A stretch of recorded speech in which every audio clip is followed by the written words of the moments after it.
Hey, and it started. Hooray. So first I have to read the thing. um, so, so thank you for participating in this tutoring session for CI 200. To get your informed consent for my recording, I am required to ask you the following questions. Please answer yes or no. Number one, this session is currently being recorded. Do I have your permission to record this session? Yes. Fantastic. Two, I need to submit this recording to my course instructor as part of my assignment. I will also show a short segment to my classmates for their feedback. It will not be shared with anybody outside my course. Do I have your permission to share this recording with my instructor and a portion of it with my classmates? Yes. Fantastic. And finally, three, the purpose of this recording is for me to think about my own tutoring style, the statements that I make, and the questions that I ask, and the effectiveness of my tutoring. Do I have your permission to view this recording and to write about it for my course assignments? Yes. Fantastic. So what seems to be the problem? What's been giving you issues? I guess we can just go first off, with the genitive, how we started with umenya jest, utibia jest, and then back in chapter 4, and then we start chapter 5, and we just drop jest. But the thing is, no, that I can understand, because you already kind of know just off of the ooh, but when we first learned it, whatever came the noun after jest was in its Slova or dictionary format. But once we dropped the jest, we put back the genitive ending, and I was like, I don't understand that. But yeah, I guess why take off the jest and add the genitive ending when it wasn't like that, or when we had the jest but it was its nominative form. So I will write some stuff on the board real quick. So I'll give you one quick distinction between when you use yes and when you don't. So do you know, let's use the word for eyes. Do you know the word for eyes? Eyes, oh, no, not yet. Glaza. Glaza. Well, that's the plural. This is, I don't know why I'm writing the L's like that. The singular is glaz. So you can say, or the correct thing to say, I'm not going to write in cursive, I'm just going to write normal, but you can say, u mnie karia glaza, which means I have brown eyes. And that's the correct way to say that you have to communicate that you have brown eyes. Now, if I say u mnie jest karia glaza, that implies that, I don't know, maybe I'm a black market dealer. I specialize in organ trafficking. I just so happen to have a pair of brown eyes in my pocket. I'm wondering if you want to buy them. Does that make sense? Oh. So it's essentially, it's like a humorous thing, but it's just like, there's certain things you don't necessarily have possession of. U mnie jest means like I have possession of something. U mnie jest, let's pretend this is a pen, ruchka, right? So I actually have it. But like in my possession is a pen. But u mnie karia glaza, they're not in my possession, I just have them. Same with my hair, for example. Oh. Does that make sense? Okay, so every time I see in the text, when Caitlin was giving her email, and she just said I don't have I'm not gonna bother bringing it out, but when she said umenya, I think Rasperanie, Raspasania? yeah, Raspisanie, v univerzitete. She essentially just saying yeah, I mean, I just have this schedule, Mhm. my university schedule, and Yeah, I'm exactly. stressing the importance of having it. Yeah, so to use the context of Nami, right? So let's say I have a schedule written here. If in my possession, physically in my possession, is a schedule I have made, у меня есть расписание. But if I just have a schedule, like this is my schedule for the semester, just у меня расписание. And if you want to add, like this plays into if you want to add adjectives. So like if you have a difficult schedule. You could say у меня тяжелое расписание, something like that. Does that make sense? Yeah. It's okay if I write stuff down. Oh yeah, Okay, of course. okay. No, you just have to memorize it all or else. And this is getting a little bit further down the road. Like I think you'll go over this distinction in Russian 200.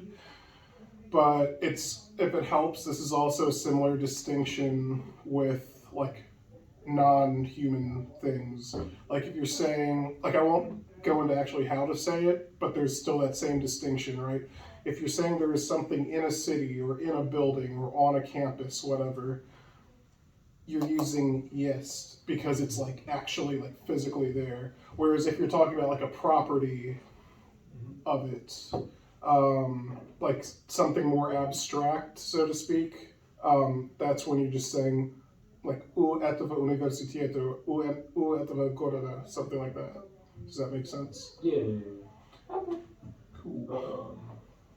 I guess I'll finally have like the curse pushes. Okay, okay. Oh yeah. You can erase this if you want. So it's like I mean, I kind of like, I can kind of tell the difference between stuff like. Well, actually, no. Yeah, this question isn't really difficulty based. It's more just confusion based. So Mhm. why? So this is te and Russian print, Mhm. but then like Russian cursive.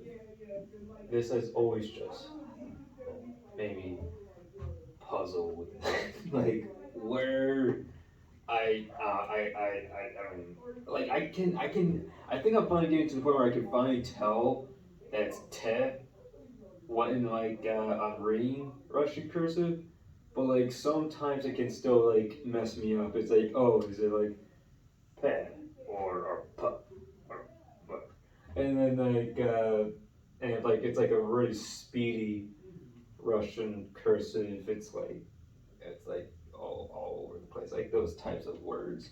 Um, but yeah, I mean, I guess first off, why is tail like that when its print form's nothing like that? And then second, like probably how to, oh, and then I guess also how to tell. Yeah, I always mess up with yeah in terms of cursive. Just like how to like properly detect when you read the cursive, I guess. So I'll start with te, Yeah. and then go into. I think I'll go into get and then the connections. So, oh, I stole the blue marker. So, starting with te. So, would you say you have more? Like, is your issue more the lowercase or the uppercase or both? Um, I mean, well, the uppercase is actually easier because it's like kind of connected to like g and p because like it's kind of like the same. It's like g is like that one stroke, p is the two stroke, and then or p yeah p is the two stroke, and then t is the three stroke. So it's like okay, well, I mean, that's easy enough. But then like yeah the lowercase, I just don't understand why it even exists when it looks nothing like the print format. So real quick, so to start with pe, Mm-hmm. if it helps, the way I've always associated it is that it kind of looks like the pi symbol, Yeah. and it's pe, pi, p, Mhm. So then when it comes to this, I think the way I always saw it was just it's a super T because it already kind of looks like a T, Yeah. but then it's like oh no, we need 2 extra lines to come down Yeah. because it's an absolute unit of a T. But yeah, so as for, and so you're saying you confused to an M? Yeah, usually it's like yeah. I guess it's just like a general Russian cursive problem when you read it. It's like te, m, e, pe, sha, sha, Mm. and it's like sometimes when all those like words like come into like one word, or all those letters come into one word. It looks really messed up. So that there kind of messes me up. Um, Yeah, I know what you're talking about. So yeah, so part of it to some degree is just going to be memorization because so for me I have a similar problem with lowercase p and r oh yeah. because you know in English with English because I write in English cursive usually, so yeah. So I have that issue. So I know this looks a lot like an M, and there's probably just this automatic association in your brain with yes, this is an M. But I'd say one, so as you continue to learn Russian, or at least this is how it works with me and my work with some other people, is you start to compartmentalize things in your brain. So like I'd say I have like an English compartment, German compartment, and a Russian compartment. And actually, I know that to be the case because there's some times where I'll see something in like it kind like I don't know, maybe I just won't understand something correctly, but I'll just see like a random letter, and it'll be like something like this, and I won't think oh that's an H. I'll think oh that's N. Like Russian. Um, so yeah, so part of it is just kind of like getting used to it, and then the compartmentalization thing. But for practical knowledge, um, so for this, I'd say remember that the Russian M, when you write it, you're always starting down here, because I'm sure Dr. Zotov was stressed, like letters that start up at the top and letters that start down here. Yeah. So that's going to be one of the big things. You're always going to have, for the M, you're always, actually, let me think of a word that has an M in it. Oh, I know. About Shachmati.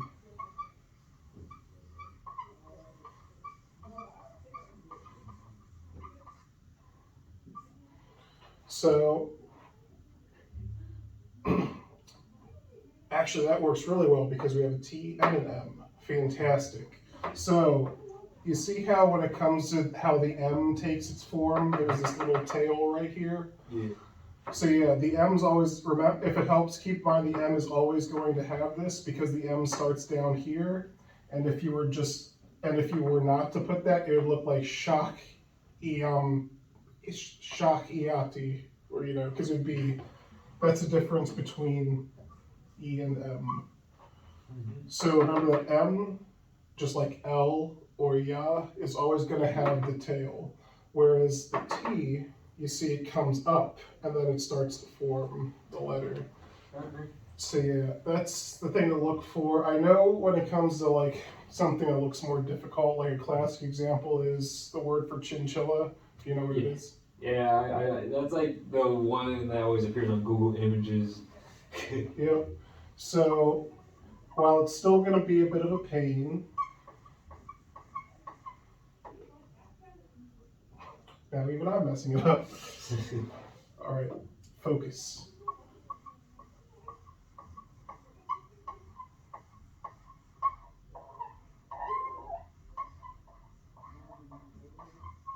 There we go. So even though it looks indecipherable, right?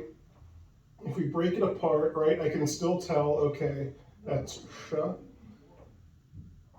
And I know that, and because some of it you're going to have to think, what makes sense? Would it be ishn or would it be shin? So we know it's, because ishn, you're not going to see that sort of combination in Russian. So we know this is sh, this is e, and then of course this is obviously n. So shin, Okay, and then so we have more ambiguity, but we have these two L's here, right? So we know that these two are L's. And I know this is a drawn out way of doing it, but this can help if you're like really on the struggle bus trying to decipher a word. So so that leaves us back to this thing. So what's more likely, that you have a word that ends in ishla or shilla, which sounds more Russian. So in that case, this is sh and this is e. Does that kind of help a little bit? Yeah. It helps if if like you can do it mentally, or you can like physically draw a line between letters if that helps. Yeah, that'll probably. Yeah. So it's two O's at the end? Mm-hmm. Yep. It's pretty much exactly spelled phonetically like chinchilla, except the CH becomes sh. Sure. Alright. Did I answer everything, or is there anything left? Well, man, I guess this is just like a little like cultural trivia thing. Like why do they think that should, or like the T should be like anything where it's like in cursive, or at least especially the lowercase, because like. See, honestly, I don't know, but the Cyrillic alphabet comes in part from Greek, so whatever the Greeks are up to. Alright. But if it helps, English cursive also has some weird stuff. Like I remember, like Oh yeah, I haven't seen English cursive in a long time. yeah, when I write like a cursive Q, that's how I write it, right? Because to me that makes sense. But the way they had us learn to do it in elementary school, because I'm old as rocks, is they made you. It looked like, it's not quite how it looked, but they made it look like a 2, which also somewhat looks like a fancy, which somewhat also looks like a cursive L. So it's just like, why would a Q look like that? No, yeah. I just remembered that. Like, I always considered that I was among the last people they ever tried to teach cursive in elementary, and they like immediately stopped after me. So, but like, it's like, yeah, I remember the 2, or yeah, we call it the 2. Yeah, and that's the thing too. Because last thing also, like, not all Russians write like this. If you look at Russian handwriting, it just it just looks like this. So like, and Russians can still read it, but the whole reason she may be a little more like, I don't know, like, Like a little like stricter, I guess. yeah, is just because she wants you to get the basics down, and then just like me, I don't use this stupid thing anymore. I just write a Q, but cursive looking. Yeah. So does that help? Yeah, I guess the only other last cursive question is like not like this, so you could like erase it. It's more so the S and the sha. I still can't really pronounce it correctly. So actually, that'll be a good thing for the next segment. But yeah, go on. It's like this is just how I usually just like write them. I'm not sure if that's just how it's supposed to be written, like, but. Wait, is that supposed to be so? Yes. Or yeah. Yeah. So it's. So like you remember in cursive, like with English cursive, how to do a letter Z? English. It's the same as in Russian. Oh really? Yeah. Oh. It's the. Oh. That thing. Okay. That's nice. So if it helps, think of it that way. That S is pretty much just E, but you're adding a tail to it, and sh is basically just like sh, but you're adding a tail to it, and the tail just looks like the Z thing.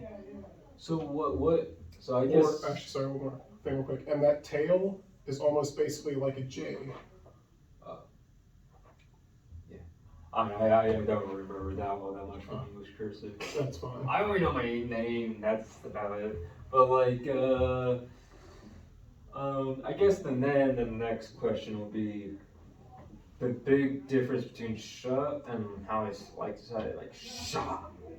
Oh yeah, cool. So yeah, I can explain that. Let me just try to see. Oh, it covers the whole board. Okay, that's fine. I'll just get rid of this top part.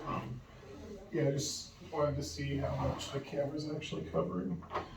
So I'm not gonna write it in cursive. I'm just gonna do the standard letters.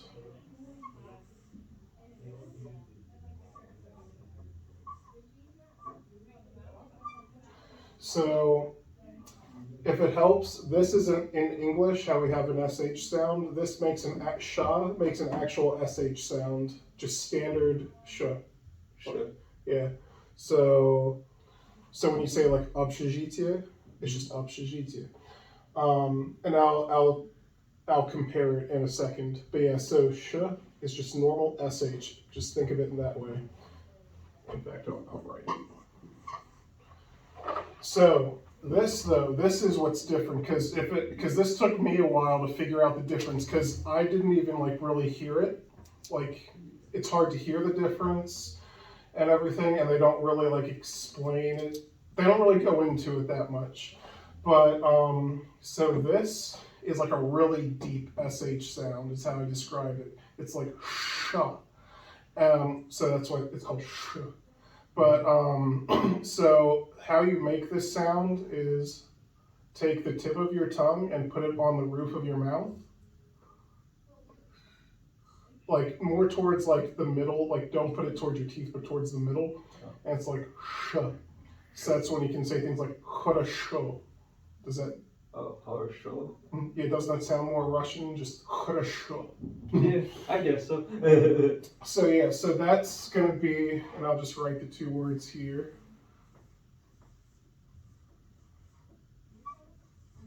Хорошо and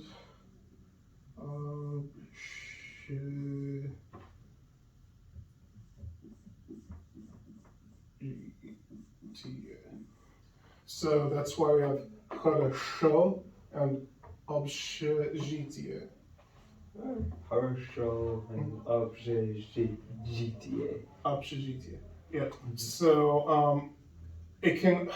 So as English speakers, we're used to just saying sh. So a lot of things that English speakers, including myself to an extent, do is we kind of, if we even pronounce it like sh at all, we tend to de-emphasize it till it sounds a lot like this. Mm-hmm. So if you want to get, so like when it comes to this type of pronunciation, she's not as big on it currently because it's more like a minor detail. Mm-hmm. If you go to Russia right now, like it doesn't matter what you say, there's not going to be any confusion in meaning between these two words. Whereas like the reason why she put so much emphasis on E versus, why do I keep doing that? On E versus U is because I always treat like the as it's like imagine it coming from the stomach. Kind of. Yeah, literally, yeah. It does.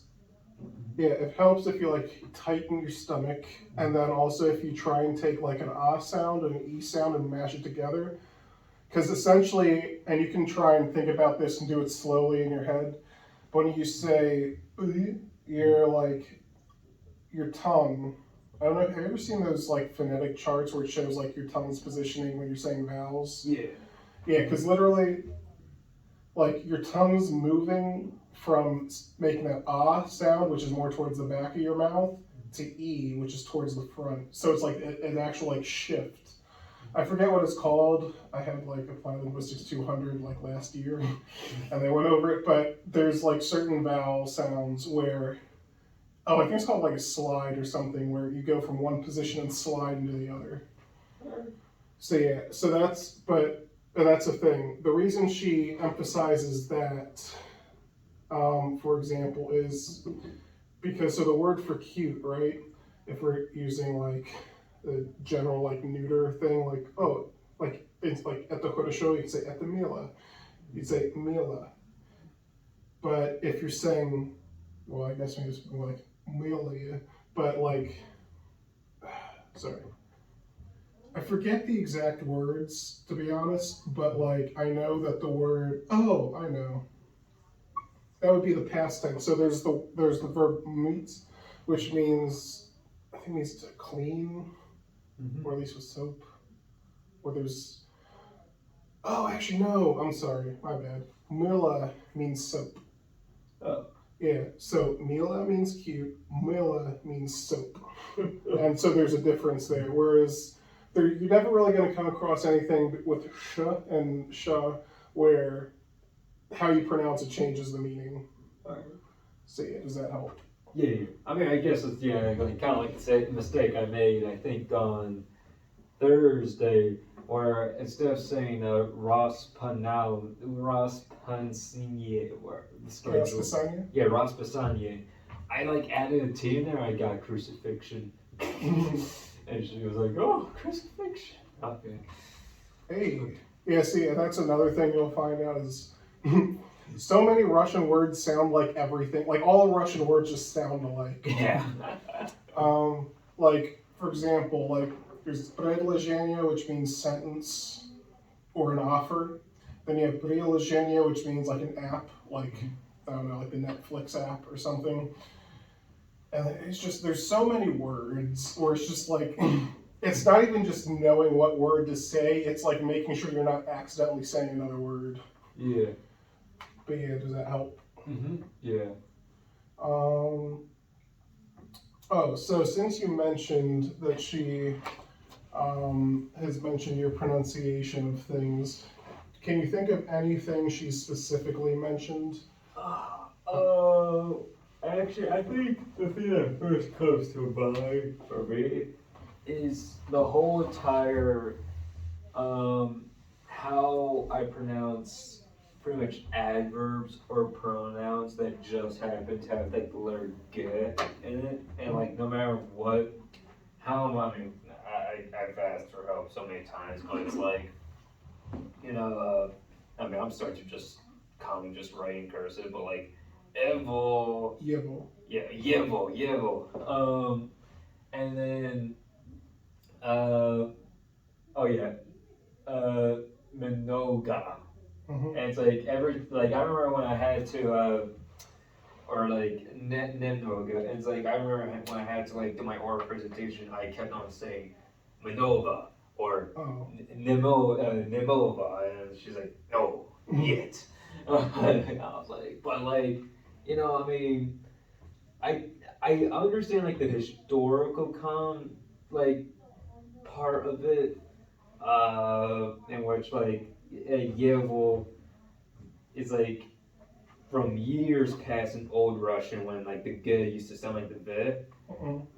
But like, I mean, even today, I still every time I see it, it's like the last two letters being like G and O. It's like I always mispronounce it.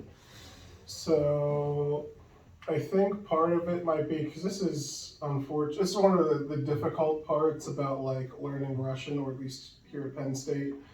Not, I mean, I like the way Russians sound at Penn State, but one of like you could say the downsides is since there's so much grammar and so many rules, it feels like you're just getting like just them like shoved down your throat or something. And so I think this issue is and you can correct me if I'm wrong, but I think it might be just because you've started to go over genitive. Like genitive's been introduced into your vocabulary, which it's good. It means you're like really like getting genitive, like you're can't think of the word, but it's sinking into your brain. But now, unfortunately, your brain might be just kind of like overcorrecting with everything, and that's just something. I think it's part of a process, and I think you're in like the later stage of the process where soon you'll go back to differentiating it. But for now, if it helps, I know it can be difficult, but so yeah, when you see, Yevo, Noga, remember these are words in and of themselves, right? As opposed to, let's see, what's an adjective? Хорошо, right? So you have And it helps if you think of things in like their dictionary form, right? So you look in the Russian dictionary, you're gonna find Yevol, you're gonna find Noga. Holy crap, I did it. I just did it now. You're gonna find. Oh, actually, you know it's weird? What? I only just realized this. I don't think I ever actually thought about that. The G is is pronounced like a V here. Oh yeah. I never even thought of that for whatever reason. I was always like, oh yeah, Yevol. Oh yeah. All it took for me was like I one time said like Diego, and she was like yeah. I was like, what are you wrong? It's again. But yeah. Well, so think of it this way, right? So this will actually be a good thing because like I'm sure you have already gone over family words, right? Yeah. It's well, actually, what specific family words? Just like mother, father, son, brother, yeah. Yeah, Mont test. So when it comes, you're gonna find right when it comes to a handful of verbs, family words, and a few miscellaneous words like Ivo, where they're like really really old, they're going to be very irregular, either in how they change form or just like in how they're spelled.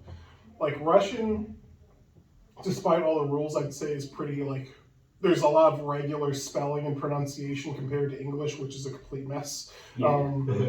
But yeah, so some older, very basic words like ivo or family words or certain basic verbs are going to have really irregular forms. So yeah, or pronunciations in the case of Yibo. So yeah, so but think of it, I guess, kind of like how you mentioned with, well, how I was saying with dictionary forms, right? So you're gonna find Yibo in the dictionary, and we've been using it so long, you know by default how it's pronounced. Even if your brain might be like, you go, you know it's Yibo. And then Noga, you're gonna find that in the dictionary, and it's also spelled phonetically. But try and differentiate the sort of like the genitive ending of words, right? Because remember, dictionary form of хорошо is хорошо. The genitive form is going to be хорошего, but keep in, keep in mind if you ever see a word that ends in yevo, yeva or ova, that it's genitive or technically masculine animate, but you know. Yeah. So always remember these endings are different from like the root or the actual word, right? This has nothing to do with this. It just happens to be the ending. But it still pronounces that evo at the end, right? And this is also actually another good way to think about it, right? It's good that you mentioned that. So this is Ivo. This is not Horoshivo, this is Horoshiva. Oh, the vowel reduction. Yep, so the stress is on the second O, so Horoshiva. So really, you're not even pronouncing it the same. And it goes for pretty much anything. Horoshiva, Plochava, I can't off the top of my head think of any other adjectives like a soft stem, like Horosho. But yeah, so this is Yavol, Horoshiva, or anything of that nature is Yava. Would the stem ever be at the end? Or, I mean, wait, hold on. Would the stress ever be at the end? Um, Actually, no. And that's actually why you asked, like, it's actually no, because Horosho endings at the end, I just thought there's Bolshoi. So, I don't know why I started writing in cursive and then stopped.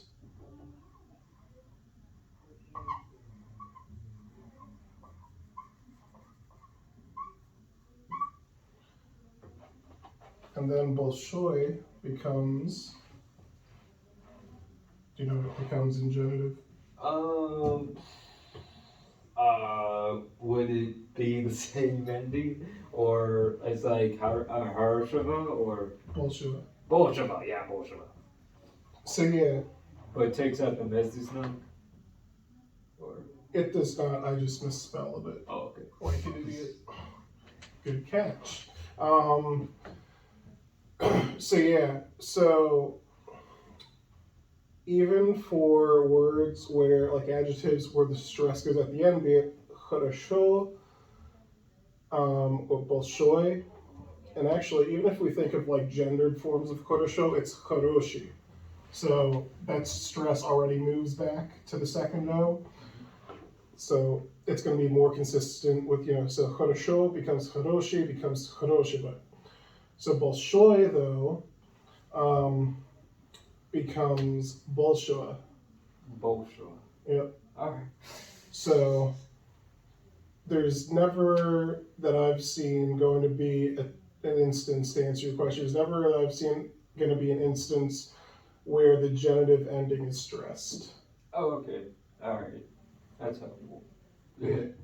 So yeah, and with vowel, the way vowel reduction works as well is like if you hear like a native Russian speaker say like хорошего, or even if you heard how I say it, like this yeah almost sounds like an E. Because there's so many vowels in Russian where it just gets reduced to an E if it's not stressed. Mm-hmm. So хорошего. She's probably going to have yous, because it's Russian too, she's probably going to have yous like sound stuff out. So just, I mean, I don't know, it depends, but you can, at least later on, you can get away just saying хорошего. Mm-hmm. Does that make sense? Yeah. I mean, I'll just get the hang of it. I mean, at some point. But no, I mean, it's helpful. I also do have Yona, and she's very good. Mm-hmm. I agree. What else? Is there anything grammar related, or? I mean, nothing really involved difficulty. More just like complaints, like my complaint on why prepositional case even exists, even as because I mean, I don't know. Form is an English language. But no, I mean, prepositional case is easy enough. Yeah, and if it helps, there's like only 4 prepositions I can think of in the prepositional case. It's probably like the smallest of the cases, mm-hmm. And one of those 4 you're probably not going to see almost ever. Yeah, so it's pretty much all you have to worry about is o, v, and na. Oh yeah, and o has like the subset of like old, right? Mm-hmm. Yeah. Okay. All right. What's the 4th one? Just by Pretty. Very. Oh yeah. I heard something about that before. Yeah, I don't really quite know how to use it yet. It has like a very ambiguous but specific meaning that we just don't necessarily have like a set word for in English. Alright. But yeah, that's fine. Oh, okay, cool. Yeah, let me just see how much time it's at. Oh, yeah, wow. We're at 38. We're at 38.